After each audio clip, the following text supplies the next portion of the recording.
Қарағанды облыстық клиникалық ауруханасында жақсы жаңалықтармен қуантуда. Хирургия қабылдау бөлімінде қарқынды күрделі жөндеу жұмыстары жүргізілуде. Өткен жылдың қазан айында басталған жөндеу жұмыстары биыл ақпан айының соңында аяқталады деп күтілуде.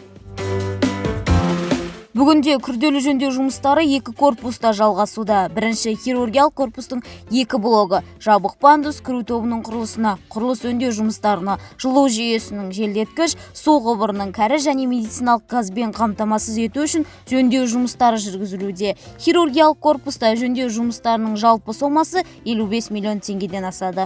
2013 жылы бұл жерде ремонттар болған. Қазір триаж системамен, халықаралық стандарттармен сол нені жасап жатырмыз. Сапасы жоғары деп ойлаймын. Енді проект бойынша бәрін жасап жатырмыз. Енді отандық өнімдерді қолданып жатырмыз. Мына краскалардың бәрі отандық өнімдер. Сым шығаратын жердің бәрі отандық. Қабырғалар жөнделді. Мына полдары бәрі құйылды жаңадан. Уровень кабельдер бәрі айырбасталды. Сосын свет, пожарный сигнализация, вентиляциясының бәрі жаңадан айырбасталып, модернизация өтті. Екіншісі терапевтік бөлімшенің Б блогы, жылу сумен жабдықтау және кәріз жүйелеріне жөндеу жұмыстары, сондай-ақ құрылыс өңдеу жұмыстары атқарылып жатыр. Терапевтік корпуста жөндеу жұмыстарының жалпы сомасы 307 миллион теңгені құрайды. Жұмыстар биыл шілде айына дейін аяқталады деп күтілуде. Келесі жылға қазір зерттеу жүргіземіз. Жер асты сулары өте жақын орналасқан осы маңайда. Қабырғаларды тексереміз.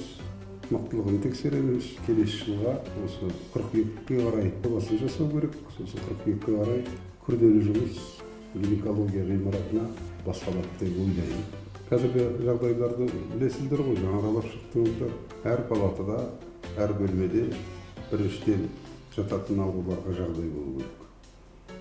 Оның дәретханасы, жуынатын жері алыста болмау керек.